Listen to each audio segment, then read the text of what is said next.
In the opulent corridors of the SS Atlantica, where the shimmer of chandeliers dances upon polished floors and the elite converse in hushed tones over flutes of champagne, a dark deed unfolds.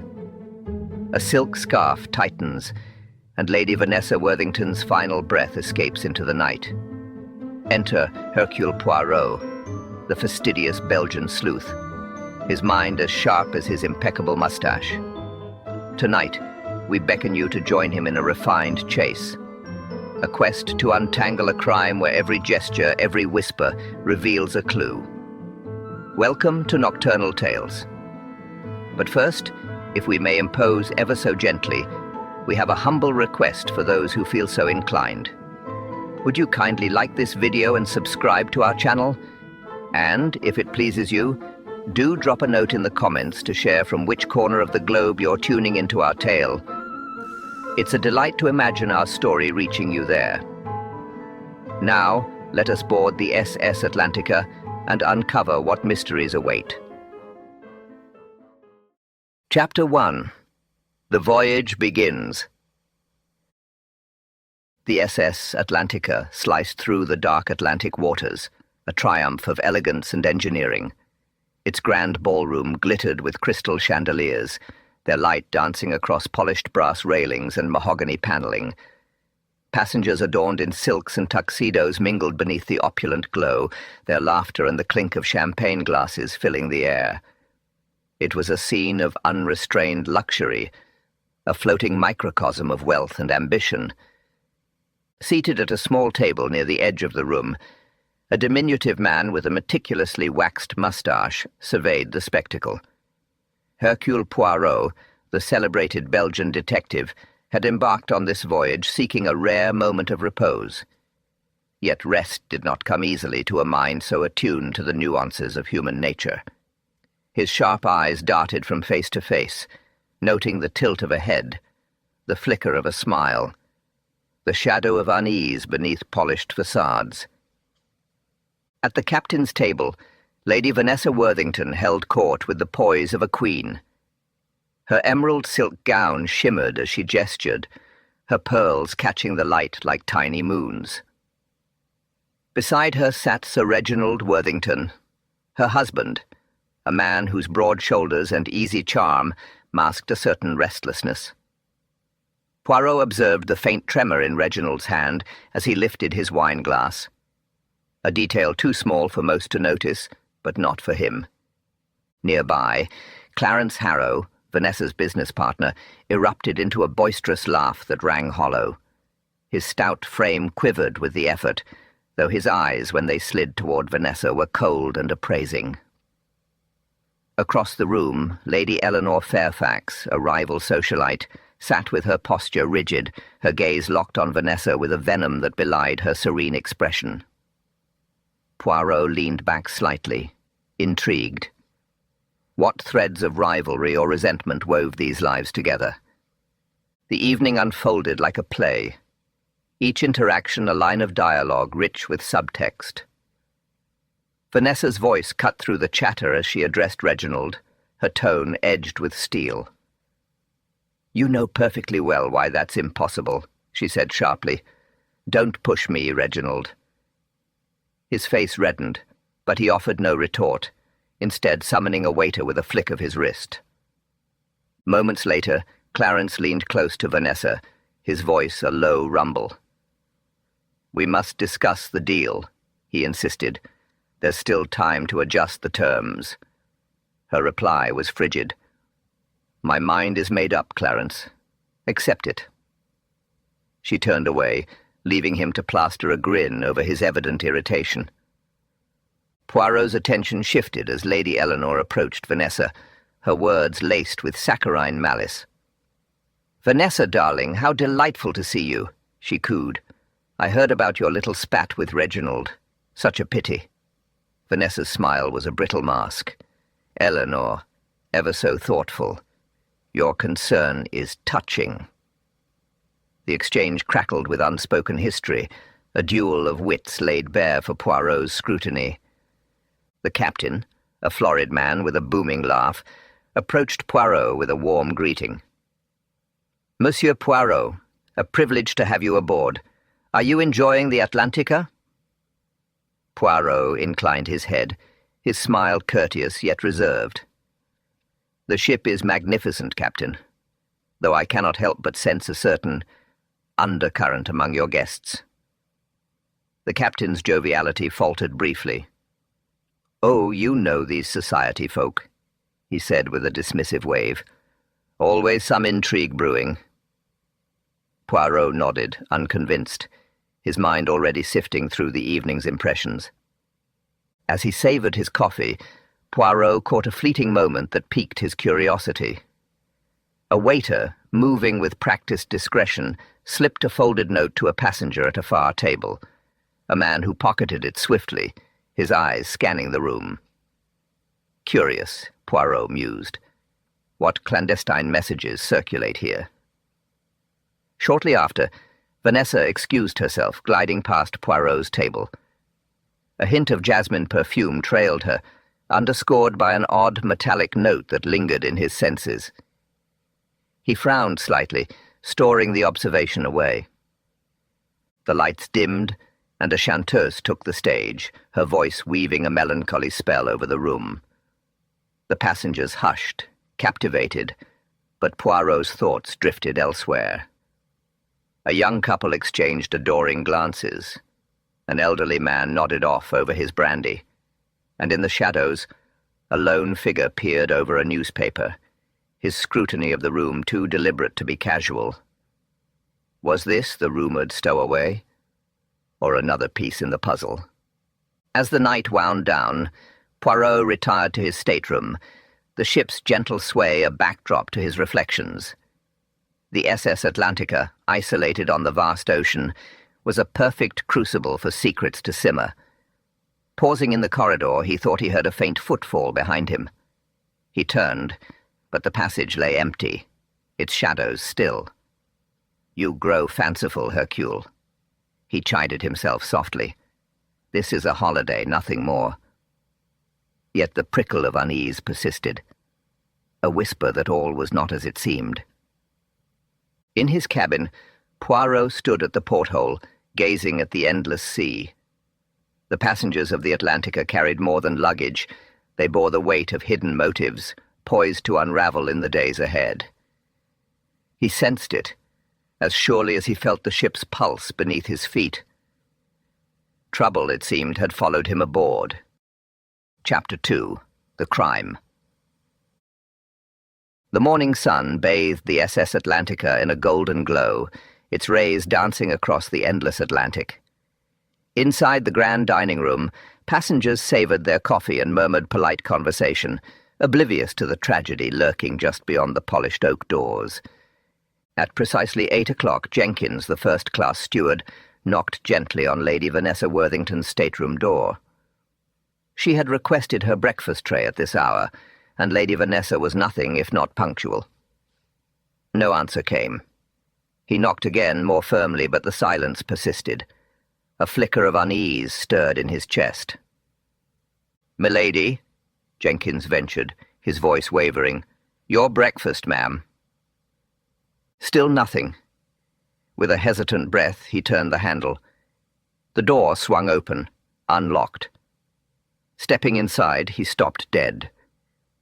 Lady Vanessa lay sprawled across the bed, her emerald gown tangled about her legs, her face a ghastly white. A silk scarf, the same one she'd worn at dinner, was knotted tightly around her neck. Her wide, unseeing eyes stared upward, frozen in a silent plea. Jenkins staggered back, the tray slipping from his hands and crashing to the floor. "Captain!" he choked out, though no one heard. "Oh, God, Captain!" Within minutes, Captain Hargrove stood framed in the doorway, his weathered face paling as he absorbed the scene. A soldier's discipline held him steady, but his trembling hands betrayed him as he reached for the intercom. "Get me Hercule Poirot," he barked. "Now!" Poirot arrived with his characteristic briskness, his diminutive figure radiating quiet authority. His sharp eyes swept the room, cataloguing every detail, The overturned chair, the shattered vase on the floor, the faint whiff of jasmine clinging to the air. A story of violence lay before him, etched in the disarray. "Mon Dieu," he murmured, approaching the bed. He studied the scarf's cruel grip, the faint bruises blooming beneath it. She resisted, yes, but briefly. The killer was swift and precise. Captain Hargrove shifted uneasily behind him. "Who could have done this, Monsieur Poirot? We're days from shore. A murderer is aboard."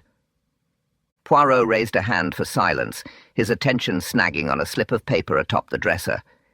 He lifted it with care, noting the elegant yet hurried script. "You can't hide forever."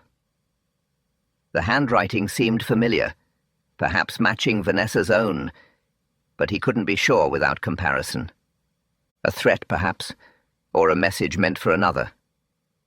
Poirot tucked the note into his pocket, resolving to examine it further. His gaze shifted to the porthole, slightly ajar, offering a view of the boundless sea. Curious, he mused. The night was cool. Why leave it open? Dr. Finch, the ship's wiry physician, bustled in to examine the body. After a cursory inspection, he rose, his expression dour. Strangulation, no question. Death occurred between 11 and 1 last night, I'd estimate. Poirot nodded, his thoughts racing. He recalled the faint sound of footsteps near midnight, the shadowy figure he'd glimpsed in the corridor. "And the door, Captain, was it locked when you arrived?" "No," Hargrove replied. "Jenkins found it unlocked." "Most interesting," Poirot said, his eyes narrowing. "Lady Vanessa, I am told, always locked her door at night." Before Hargrove could respond, a cry pierced the air. Sir Reginald Worthington shoved past the steward, his face a mask of anguish. "Vanessa!" he shouted, lunging toward the bed. "Oh, God, no!" Poirot intercepted him, his grip gentle but firm. "Monsieur, my deepest sympathies, but you must not disturb the scene." Sir Reginald collapsed into a chair, head in hands, his voice a broken whisper. Who would do this? Yet Poirot noted the dry eyes, the absence of tears. Word of the murder spread like wildfire, drawing passengers to the dining room. Clarence Harrow clutched his coffee cup, knuckles white, staring blankly ahead. Lady Eleanor Fairfax sank dramatically into a seat, though her keen gaze missed nothing. The young couple from dinner huddled together, whispering, while an elderly gentleman tapped his fingers thoughtfully on his armrest. As he turned to leave the stateroom, Poirot's eyes caught a faint mark on the carpet near the door. A partial footprint, too small for a man's shoe, too large for Lady Vanessa's dainty slippers. A woman's heel, or a cunning ruse. Stepping into the corridor, he closed the door behind him. The note, the porthole, the cigarette, the footprint. These were fragments of a puzzle, tantalizing and elusive. But Hercule Poirot thrived on such challenges, and he knew that with time and observation the truth would reveal itself. Chapter 3. The First Suspicions. The SS Atlantica sliced through the Atlantic's restless waves, its grand decks now hushed under the weight of tragedy. In the captain's private office, Hercule Poirot sat poised with a small notebook, his keen gaze resting on Sir Reginald Worthington, the grieving widower, or so he claimed. The man's tailored suit was impeccable, but his hands betrayed a faint tremor as they clutched a handkerchief. "I cannot fathom it," Sir Reginald murmured, his voice rough with strain. "Who could have done this to my Vanessa?" Poirot tilted his head, his moustache quivering faintly. "That, monsieur, is precisely what I shall uncover. Tell me, when did you last see Madame alive?" "After dinner last night," Sir Reginald replied, pressing the handkerchief to his eyes. Eyes, Poirot noted, that remained curiously dry. "She was weary and wished to retire. I lingered in the saloon for a brandy with Clarence Harrow. Vanessa never cared for late evenings." And you did not check on her before you slept? Poirot's tone was soft, yet probing. No, I assumed she was resting. Her door was locked when I returned to our suite. I took the adjoining cabin. Sir Reginald paused, then added, She often locked her door for privacy. It was her way. Poirot's pencil scratched a brief note. A locked door, consistent with his earlier inspection of the crime scene. And you heard nothing? No cry, no sound of distress? Nothing, Sir Reginald said, his voice firm, though his eyes darted briefly to the floor. Curieux, Poirot mused. The man's demeanour was too polished, too controlled. He nodded courteously. Merci, Sir Reginald. That will suffice for now. Next came Clarence Harrow, Lady Vanessa's business partner. He strode in with a confident air, though Poirot noted a fresh bandage wrapped around his left hand, the white gauze stark against his dark suit. A flicker of a smirk crossed Harrow's lips before he masked it with a sombre frown. A dreadful loss, Harrow said, settling into the chair. Vanessa was sharp as a tack. We didn't always see eye to eye, but I admired her. Did not see eye to eye? Poirot echoed, his eyes sharpening. Explain, if you please. Harrow shrugged, his bandaged hand resting on the armrest. Business squabbles. She pushed for risky ventures, new shipping routes, untested markets. I favoured stability. We clashed over it yesterday before dinner. And after dinner? Poirot asked. Had a drink with Sir Reginald, then turned in. Around 11, I'd say. Didn't see Vanessa after she left the dining room. Poirot nodded, recalling the faint sound of footsteps he'd heard near midnight. And you heard nothing unusual? Not a sound, Harrow replied, crossing his arms. Yet Poirot caught a fleeting clench in the man's jaw. A telltale sign, perhaps. The third interviewee was Lady Eleanor Fairfax, Vanessa's rival. She entered in a swirl of lavender scent, her silk scarf, eerily similar to the murder weapon, draped gracefully over her shoulders. Poirot's gaze lingered on it as she took her seat. Monstrous! She exclaimed, her voice trembling with indignation. Vanessa and I had our quarrels, but murder, it's beyond comprehension. Quarrels? Poirot inquired, leaning forward. She snatched a contract from me last year, a lucrative one, Lady Eleanor said, her tone bitter.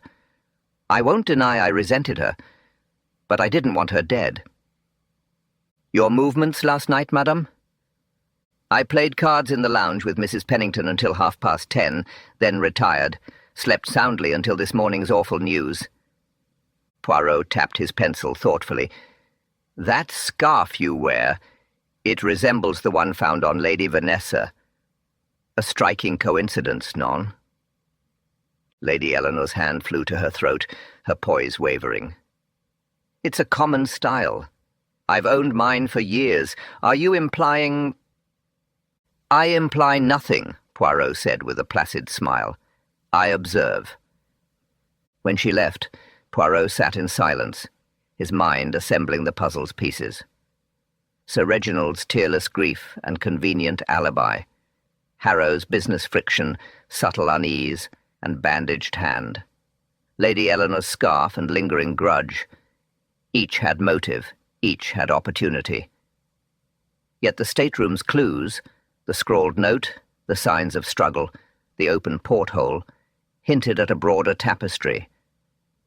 As Poirot stepped out of the captain's office, he paused in the corridor, his mind sifting through the suspect's words. A soft murmur drew his attention to the nearby lounge, where Lady Eleanor Fairfax sat, her composure fraying. She dabbed at her eyes with a delicate handkerchief, then, in a moment of distraction, let it slip to the floor. Clarence Harrow, who had been lingering by the bar, moved swiftly. He bent to retrieve the cloth, but instead of returning it, he tucked it into his pocket with a furtive glance. Poirot's eyes narrowed slightly, but he said nothing, merely filing the observation away. A knock broke his concentration. The captain stepped in, his face taut. "Monsieur Poirot, the steward, Jenkins, insists on speaking with you. Says he's recalled something." "Send him in," Poirot said, straightening. Jenkins entered, cap in hand, his nervous fingers twisting the brim. "Sir, I didn't mention it before, but last night on my rounds I saw something queer. Near midnight, by Lady Vanessa's cabin, there was a man lurking. Couldn't make out his face, too shadowy, but he was smoking. Dropped his cigarette when he spotted me and bolted." Poirot's pulse quickened. "A cigarette? Did you keep it?" Jenkins nodded, fishing a crumpled stub from his pocket. "Thought it might matter." Poirot took it, noting the gold band encircling the filter, a brand he'd seen in Clarence Harrow's silver case. "Très bien, Jenkins. You have been most helpful." Alone again, Poirot leaned back, his little grey cells humming. The midnight figure, the cigarette, the scarf, all threads in a cunning weave. The killer was shrewd, but not infallible. Aboard this floating prison, the truth crouched, waiting to be seized. He stood, resolve hardening. The game had begun, and Hercule Poirot would unravel it, strand by meticulous strand. Chapter 4. A Hidden Truth. The afternoon sun streamed through the porthole of Lady Vanessa Worthington's stateroom, casting a golden sheen over the scene of the previous night's tragedy. Hercule Poirot stood by the ornate dresser, his gloved hands methodically examining each item with the precision of a watchmaker. Captain Hargrove lingered near the doorway, his brow furrowed with concern. "Do you believe the killer left something behind, Monsieur Poirot?" the captain asked, his voice low. Poirot's eyes twinkled as he glanced up. "Always, mon ami. The criminal mind is clever, but never flawless. There is always a trace, a whisper of the truth." His fingers brushed over the velvet lining of Vanessa's jewelry box, its glittering contents untouched by the chaos. With a delicate touch, Poirot pressed the base, and a soft click echoed through the room. A false bottom sprang open, revealing a folded letter and a small photograph. "Ah, voilà," Poirot murmured, his moustache twitching with satisfaction. "The lady had her secrets, it seems." Captain Hargrove stepped closer, peering over Poirot's shoulder. "What is it?" Poirot unfolded the letter carefully. The handwriting was sharp and elegant, the message chillingly brief. "Pay what you owe, or the world will know your shame. You can't hide forever."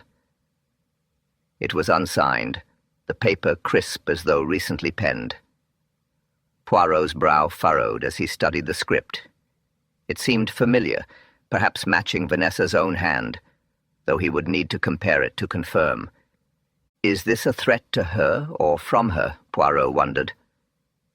The phrasing is ambiguous. Pay what you owe could be a demand she received or one she made. He tucked the letter into his pocket, resolving to investigate further. Turning his attention to the photograph, Poirot noted it depicted Vanessa standing beside a man in a dimly lit café, their faces turned toward each other in what appeared to be an intimate conversation.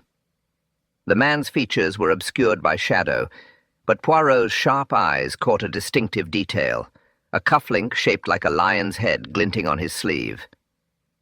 Interesting, he thought, filing the observation away. Who is he? Hargrove wondered aloud.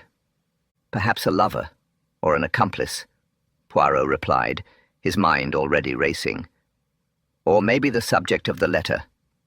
We must tread carefully, Captain. This secret may be the key to her murder.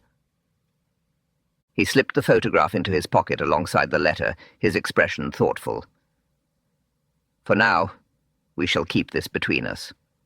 The killer must not know what we have found. Leaving the stateroom, Poirot's thoughts turned to another clue. The faint footprint near the door, too small for a man's shoe, too large for Lady Vanessa's delicate slippers. A woman's heel, perhaps, he mused. Or a deliberate misdirection by the killer to cast suspicion elsewhere. The possibilities swirled in his mind, each one a thread in the tangled web of the case. In the ship's lounge, Poirot discreetly requested a list of female passengers and crew members from the purser. As he scanned the names, one stood out: Lady Eleanor Fairfax. Her rivalry with Vanessa was well known, and her shoe size, he recalled from a passing glance, could match the print. But so did several others, including the ship's head stewardess and a young newlywed. Too many possibilities, Poirot thought, tapping his pencil against the list. He needed more. Later, as he strolled the deck, Poirot's keen eyes caught a glimpse of Lady Eleanor in a secluded corner, her voice hushed but urgent as she spoke to Sir Reginald Worthington. Their postures were tense, their words clipped. "You promised me," Lady Eleanor hissed, her fingers gripping Sir Reginald's sleeve. "Not here. Not now." Sir Reginald's face was a mask of frustration. "I can't control everything, Eleanor. Poirot is sniffing around. He'll find out." Poirot edged closer, feigning interest in the horizon, but their voices dropped to whispers, and he caught only fragments. The money, if he knows. Then, with a sharp glance around, they parted, each disappearing down separate corridors. "The plot thickens," Poirot mused, stroking his moustache. "What binds these two? A shared secret, or something more sinister?" Returning to his cabin, Poirot poured himself a tisane, the steam curling lazily in the air as he settled into an armchair. His little grey cells hummed with activity, piecing together the day's discoveries: the ambiguous letter, the photograph with its distinctive cufflink, the footprint, and now this clandestine meeting between Sir Reginald and Lady Eleanor. He sipped his tea, his eyes narrowing. Lady Vanessa was not the saintly heiress she appeared to be, he murmured to himself.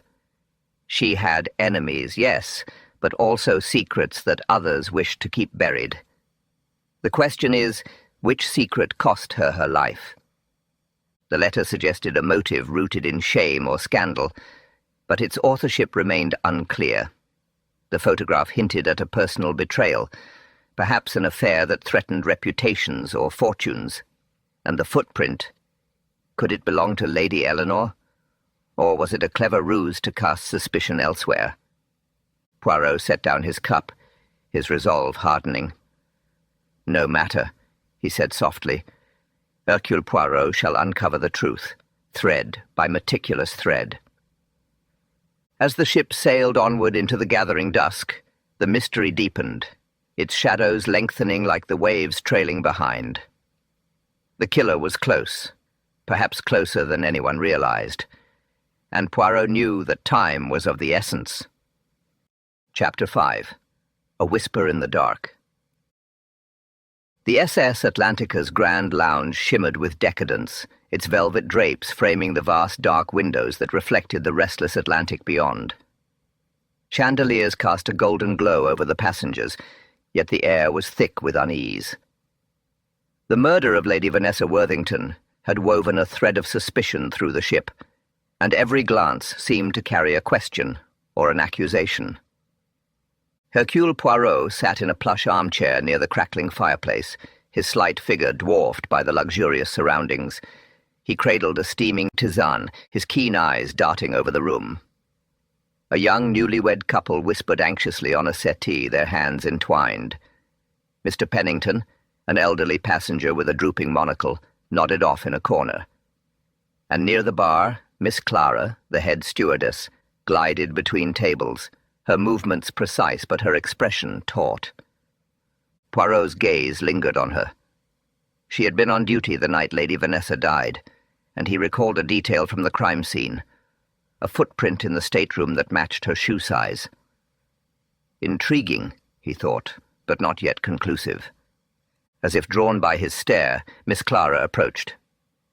"Monsieur Poirot, is there anything I can do for you?" Her voice was steady, but her fingers betrayed her, twisting together nervously.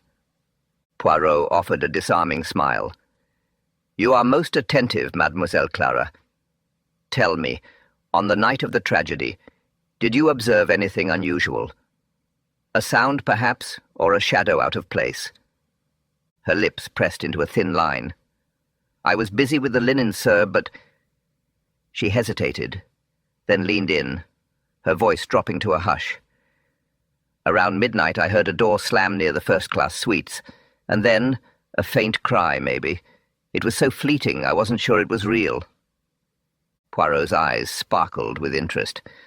A cry, you say? From which direction? Toward Lady Vanessa's cabin, I think. She fidgeted with her apron. But the ship creaks and groans all night. It could have been nothing. Merci, mademoiselle, Poirot said warmly.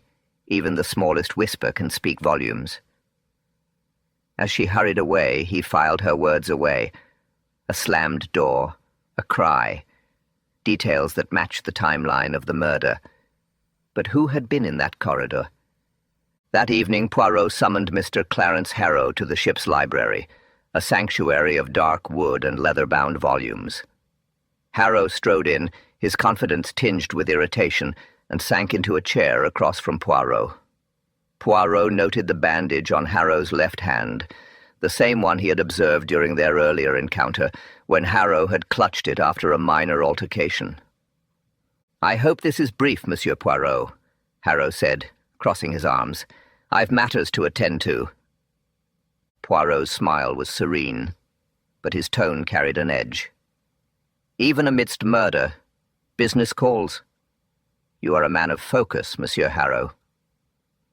Harrow shifted uncomfortably, his bandaged hand resting on the armrest. "Vanessa's death is unfortunate, but I can't stop living." "Of course," Poirot steepled his fingers. "Tell me about your argument with Lady Vanessa the night before she died. A disagreement, I hear, over a risky investment." Harrow's eyes widened briefly before narrowing. "It was trivial. She wanted to fund a venture I thought foolish. We exchanged words, nothing more." "Trivial?" Poirot's voice sharpened. "Yet this venture involved a fortune, one that could have ruined you if it failed." Harrow's face flushed, and he winced slightly as he gripped the chair's arm with his injured hand. "What are you suggesting? I didn't kill her. I was in the saloon until 11, then my cabin, alone." "Alone," Poirot mused, his gaze unrelenting. "How unfortunate that no one can verify that."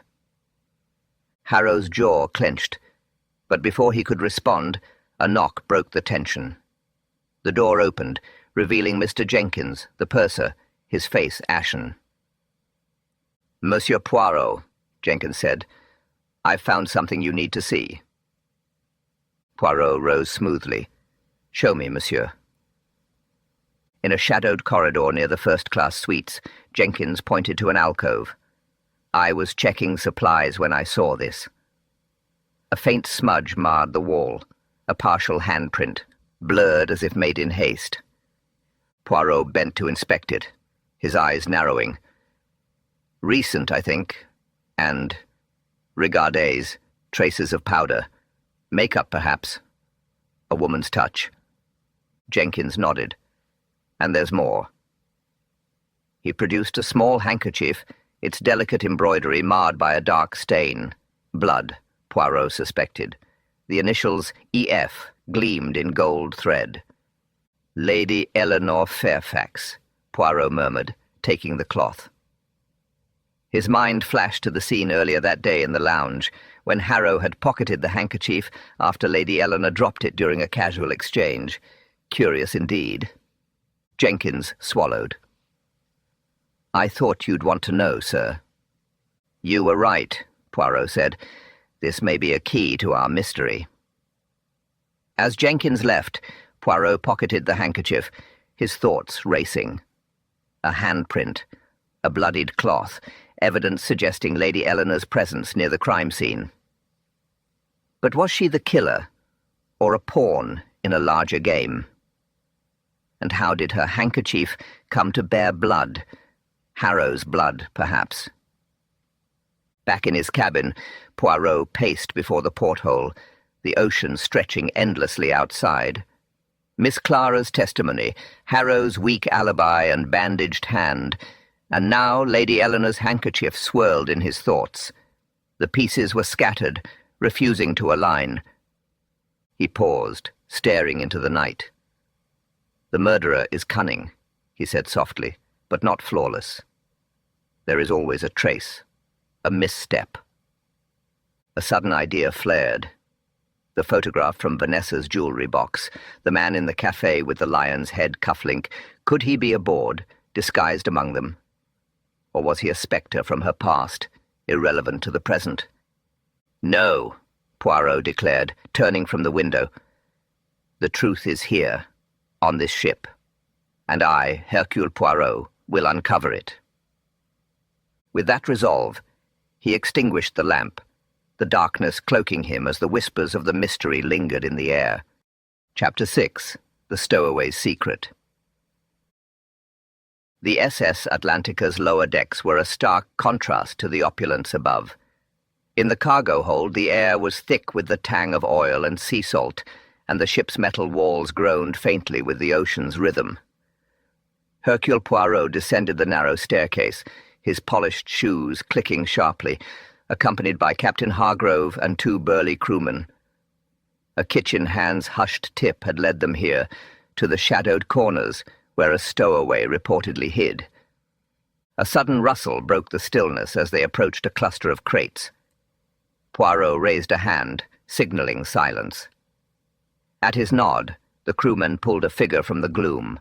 A young man, clothes rumpled, face smudged with dirt, eyes darting nervously.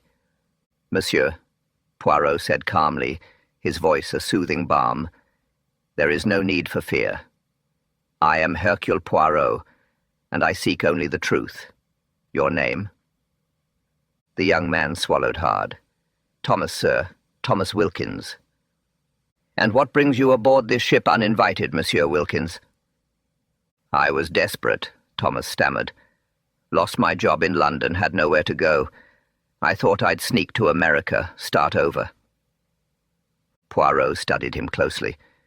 The boy's hands trembled, but his gaze was steady, a blend of dread and determination.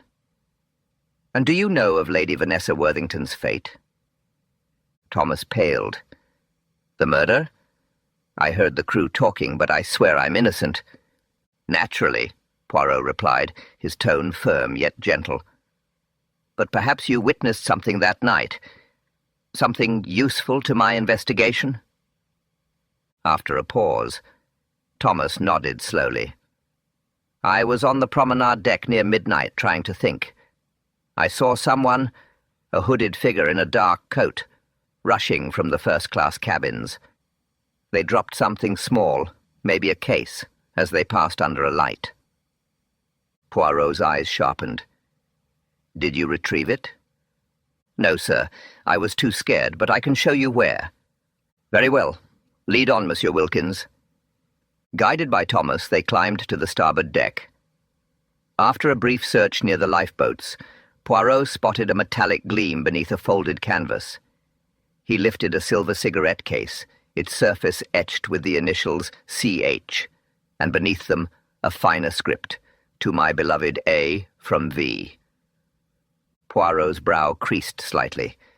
CH. Clarence Harrow, no doubt. But A? Who is this A? He filed the question away, focusing on the clue at hand. "Clarence Harrow," Captain Hargrove said, frowning. "Oui," Poirot agreed, turning the case in his gloved hands. "Monsieur Harrow insists he was in his cabin after 11. Yet this places him near the crime scene at midnight." "But how did it get here?" Hargrove asked. "An accident, perhaps," Poirot mused, "or a deliberate plant to mislead." Thomas shifted uneasily. "I don't know, sir. I just saw it fall." Poirot's thoughts circled back. "Monsieur Wilkins, did you ever overhear Lady Vanessa speaking to someone, perhaps using a particular name or endearment?" Thomas pondered, then nodded. "Once, in the corridor, I heard her whisper to someone, calling them my dear Amour. I figured it was a pet name. Amour. A for amour, Poirot thought. A lover's pet name, perhaps. He kept this silent, merely inclining his head. Merci, Monsieur Wilkins. You have been most helpful. Return to your quarters, but remain on the ship. Thomas nodded, relief flickering in his eyes, and slipped away. As Poirot and Hargrove returned to the upper decks, Poirot's mind raced. We must tread carefully, Poirot told Hargrove. If Harrow is guilty, he will be wary. If not, he may be a target. I'll have him watched quietly, Hargrove replied. Bon, Poirot said, and I shall ponder this curious piece of the puzzle. They parted, leaving Poirot with his thoughts. The cigarette case, with its dual markings, hinted at hidden layers. The killer was close, and the web of deception was starting to unravel. Chapter 7. The Hidden Compartment. The SS Atlantica's library was a sanctuary of quiet sophistication, its walls lined with leather-bound volumes, and its air thick with the scent of polished wood and aged paper. Hercule Poirot, ever the seeker of truth, had chosen this secluded space for his next inquiry. The ship's opulence masked many secrets, and he was determined to uncover them one by one. Poirot moved methodically through the room, his sharp eyes scanning every surface. He paused before an antique writing desk, its intricate carvings gleaming under the soft light of a nearby lamp. A fine piece, he thought, but perhaps more than it seems. With a delicate touch, he ran his fingers along the desk's edges, feeling for hidden seams or irregularities. His persistence was rewarded when his thumb brushed against a small, nearly imperceptible catch beneath the drawer. A faint click echoed through the stillness, and a concealed compartment sprang open, revealing a bundle of letters tied with a faded ribbon.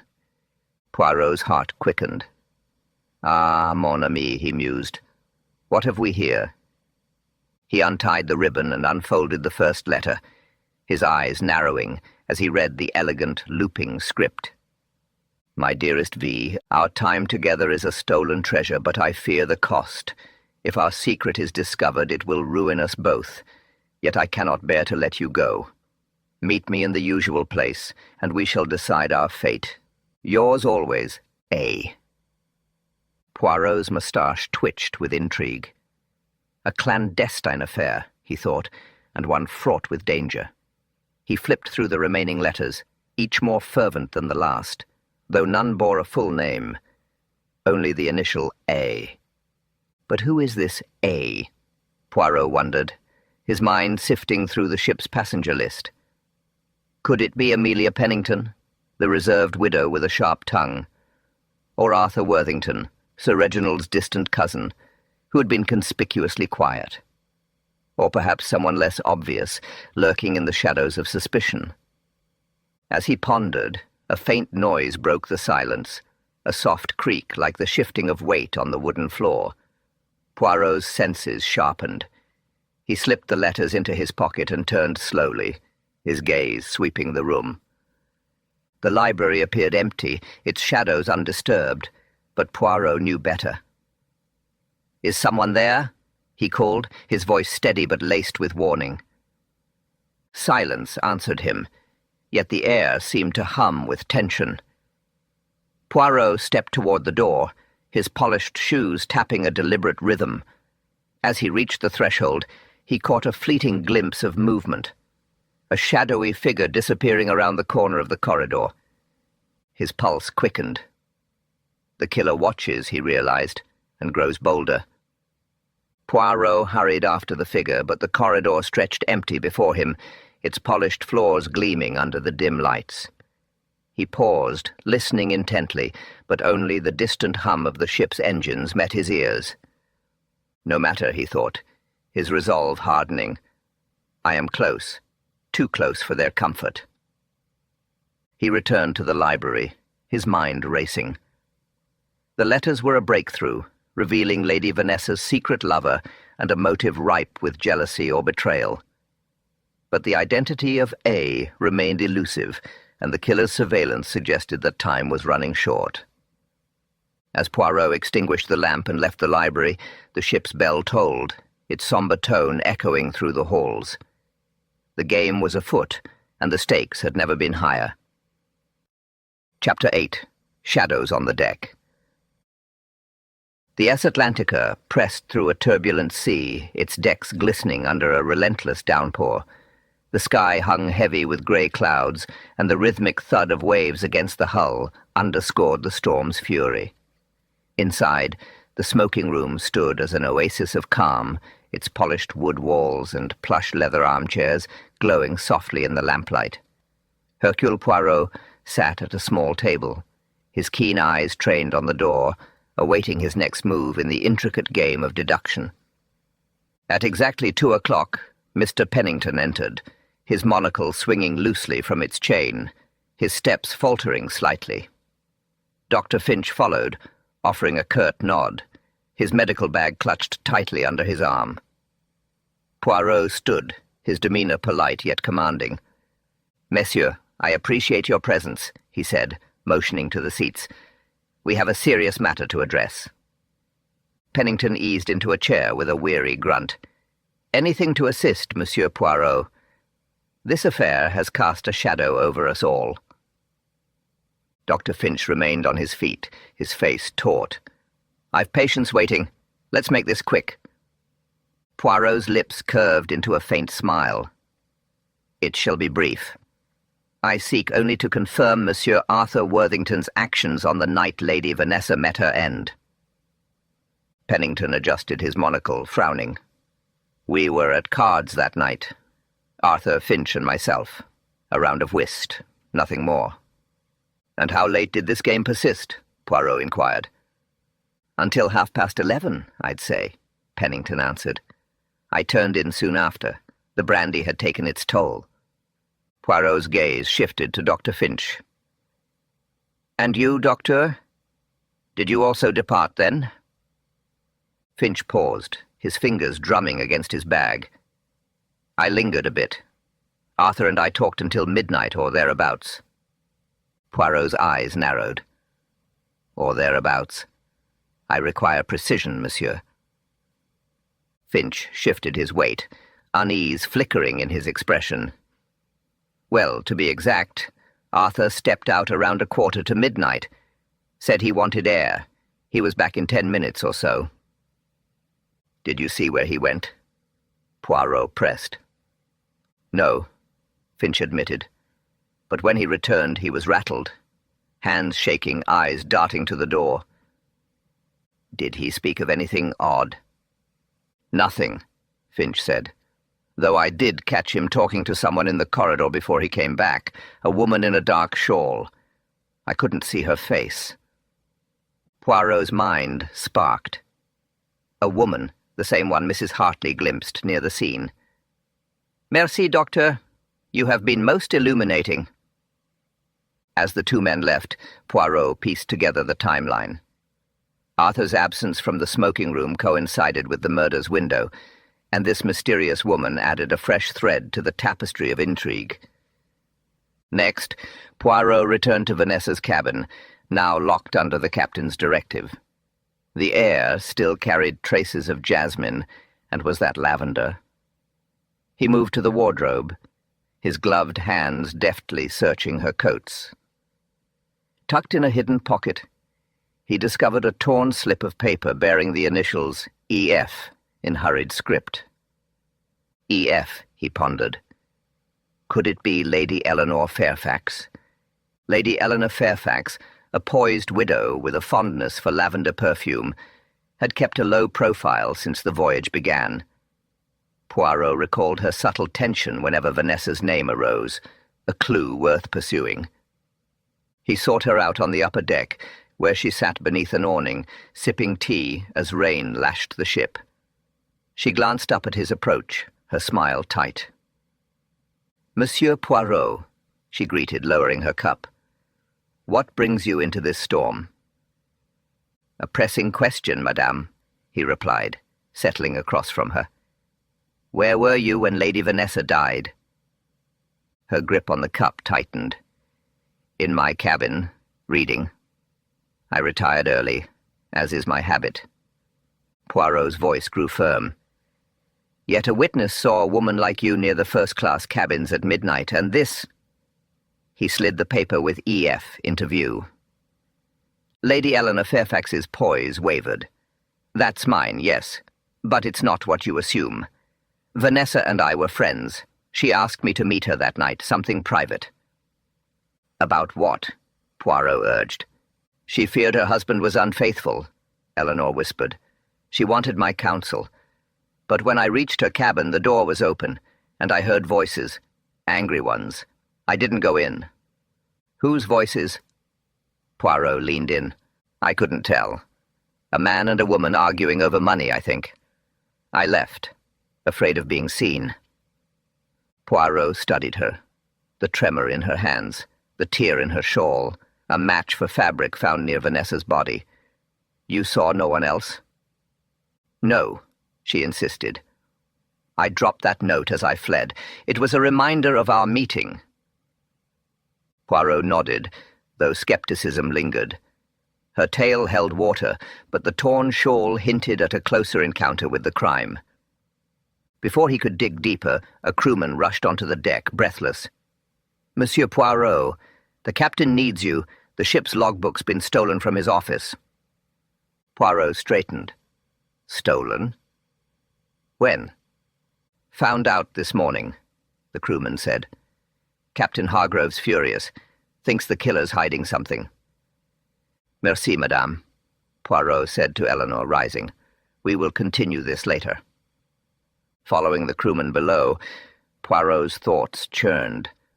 The logbook tracked passenger movements, a key to pinpointing who neared Vanessa's cabin that night. Its theft screamed desperation, a sign the murderer feared discovery. Who had the chance to take it? What truths did it conceal? The storm outside roared louder, echoing the chaos in Poirot's mind. The clues were scattered, but he vowed to assemble them before the ship docked, or the killer struck again. Chapter 9. The Forged Alibi. The SS Atlantica rocked gently on the waves as it neared the end of its voyage, but within Hercule Poirot's cramped cabin a storm of deduction brewed. His desk was a battlefield of evidence. The blackmail letter, the torn photograph, the blood-stained handkerchief, and pages of scribbled notes from his interrogations. Poirot's sharp eyes darted between them, his mind wrestling with the puzzle's elusive pieces. A sudden knock broke his focus. Jenkins, the steward, stood in the doorway, his face ashen. Monsieur Poirot, I've just remembered something about the logbook theft. Poirot leaned forward, his interest piqued. Proceed, Monsieur Jenkins. Omit nothing. Jenkins fidgeted with his cap. Last night, while I was tidying the captain's office, I saw someone slip out just before the logbook disappeared. They wore a dark cloak, but I glimpsed a gold cufflink, a lion's head design. Poirot's breath caught. A lion's head. He recalled the photograph from Vanessa's stateroom, showing a man with the same distinctive cufflink, and he had noticed it glinting on Clarence Harrow's sleeve at dinner 2 nights prior. Merci, Jenkins, you have given me a thread to pull. With this new lead, Poirot approached Captain Hargrove for permission to search the suspect's cabins. The captain, his brow creased with strain, nodded. We dock in 2 days, Poirot. If the killer slips away, we're finished. Rest assured, Captain, Poirot said with quiet confidence. Hercule Poirot does not permit the guilty to vanish. In Clarence Harrow's cabin, Poirot worked methodically, his gloved hands probing every corner. Beneath a pile of ledgers detailing shipping investments, he uncovered a torn page, its edges jagged, its text incriminating. It was a fragment of the ship's logbook. The entries listed passenger movements on the night of Lady Vanessa's murder. Clarence Harrow had left his cabin at 11:45 p.m. and returned at 12:15 a.m. the exact window of the crime. Sir Reginald Worthington's name appeared too, absent from his suite between 11:30 p.m. and 1 a.m. Poirot frowned. 2 suspects, both unaccounted for. Yet something nagged at him. The handwriting on the torn page was stiff, lacking the effortless sweep of the official logbook script. He pocketed the page and headed to the lounge, where Clarence Harrow sat, swirling a brandy with a tense grip. Poirot approached, his demeanour calm but piercing. "Monsieur Harrow," he said, "I have discovered something curious in your cabin." Harrow's glass paused mid-air. "You've no right to—" "The captain authorized it," Poirot cut in. "This logbook page places you near Vanessa's cabin when she died, yet you insisted you never left your room." Harrow's cheeks reddened. "I did step out, but not to kill her. I was meeting someone. A discreet business matter." "And this someone can vouch for you?" Poirot pressed. "No," Harrow admitted, his voice low. "It was private. But I didn't harm Vanessa. I loved her once." Poirot's eyes narrowed. "Then perhaps you heard something that night?" Harrow swallowed hard. "I passed her cabin and heard her arguing with Sir Reginald about money. He said he'd cut her off if she didn't stop spending. It sounded ugly." Money. A potent motive, Poirot thought. "And you withheld this why?" "I didn't want trouble," Harrow said. "But it's the truth. Reginald had reason to want her dead." Poirot inclined his head. "Very well, monsieur. Your words are noted." Back in his cabin, Poirot laid the torn page beside a sample of the official logbook, borrowed from the captain.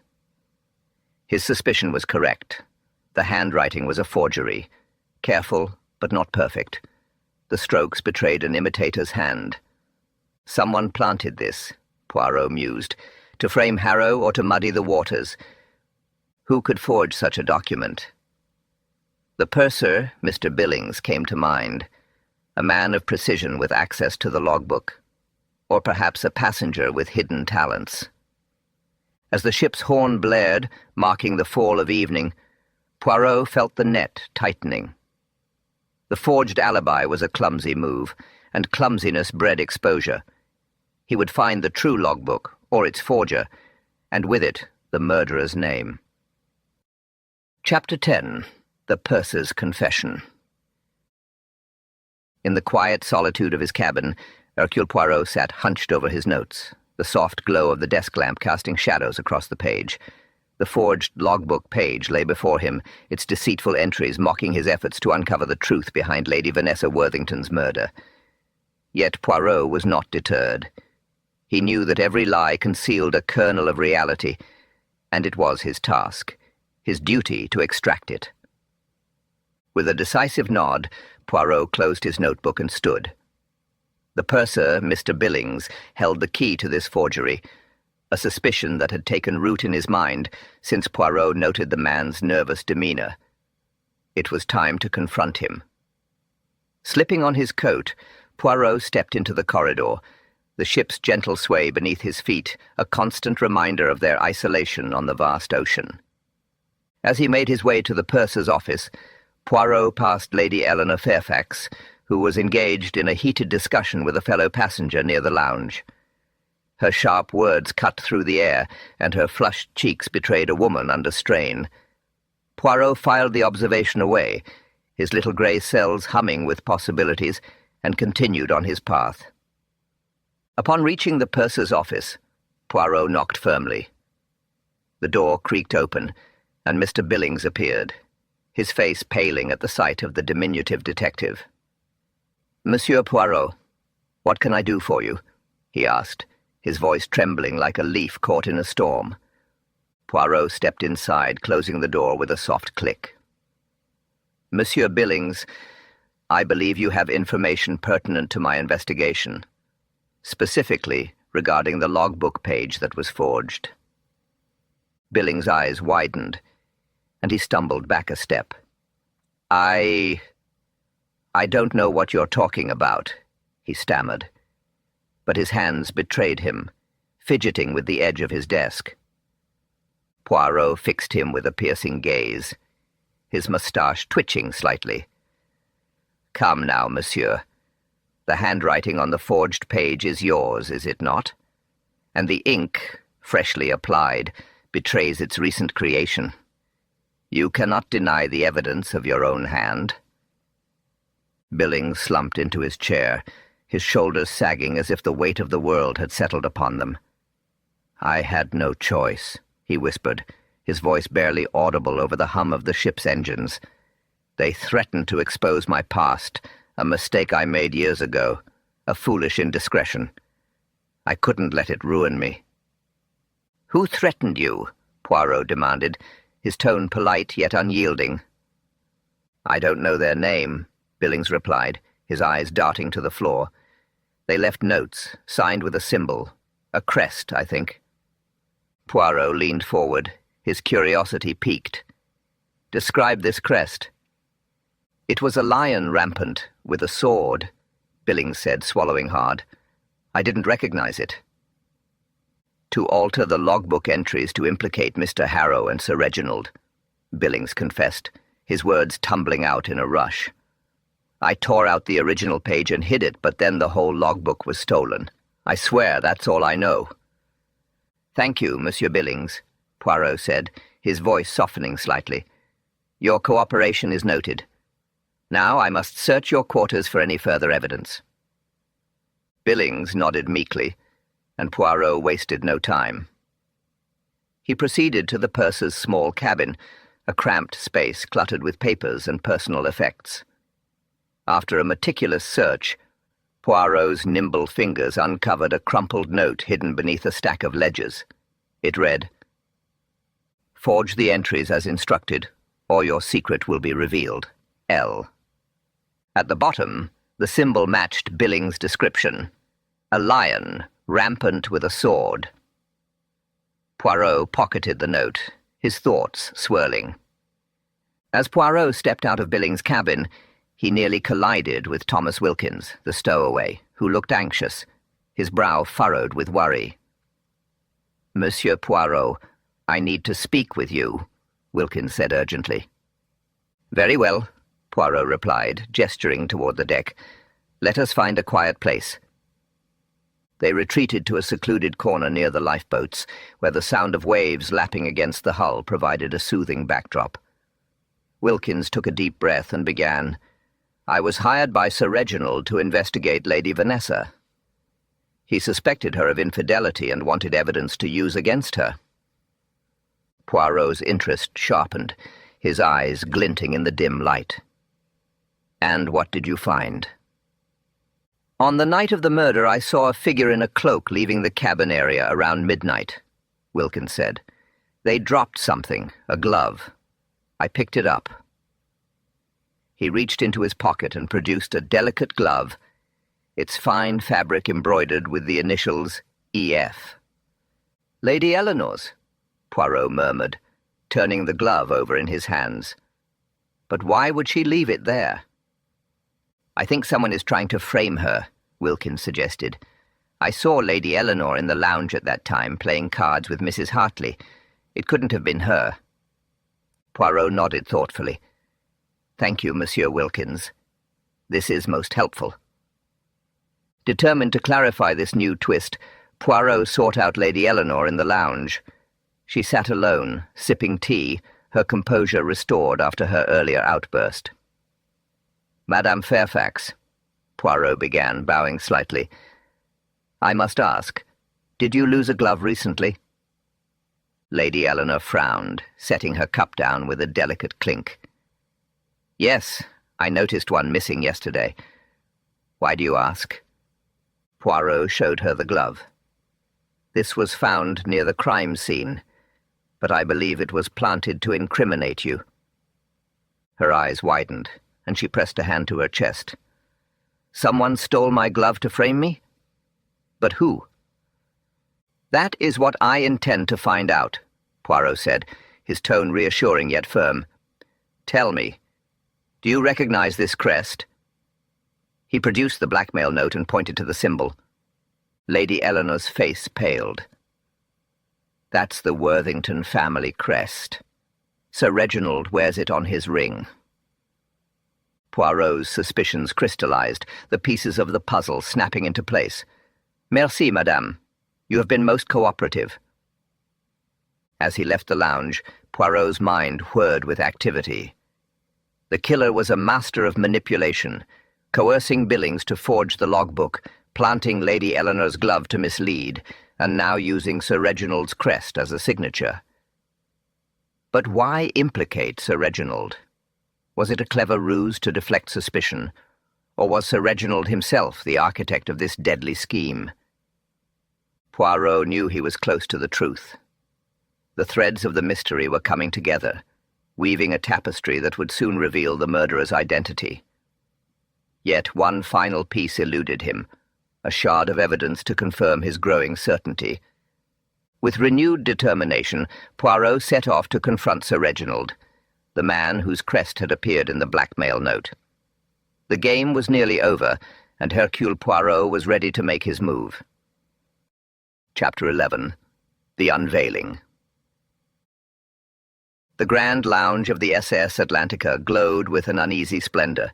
Crystal chandeliers twinkled above, casting light across velvet-draped walls, while beyond the tall windows, the Atlantic churned under a slate-grey sky, reflecting the tension within.